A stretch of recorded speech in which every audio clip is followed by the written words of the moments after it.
Qualche giorno fa mi trovavo a pensare, anche con un po' di tenerezza, alla Chiara studentessa che desiderava essere chiusa in un eremo o comunque dimenticata in un luogo remoto dove avrebbe potuto dedicarsi a tutti quei libri che avrebbe voluto leggere e che non aveva ancora trovato il tempo di fare.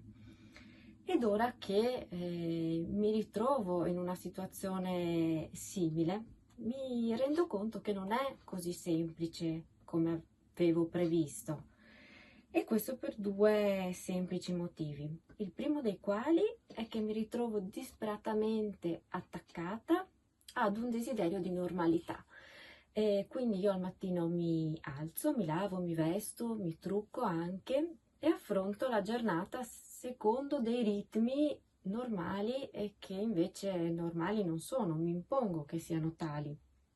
E quindi dedico alla lettura solo dei momenti marginali e che consentano altre attività.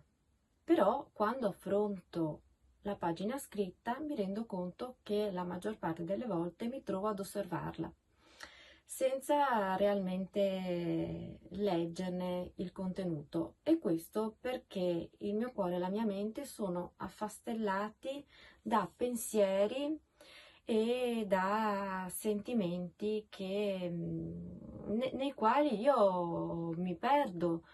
E la cosa che più mi fa male è che mentre fino a poco tempo fa mi ritrovavo a dire vorrei fare, vorrei andare, e magari non facevo e non andavo, però mi aggrappavo a queste illusioni, io adesso questi sogni e queste illusioni non le ho più.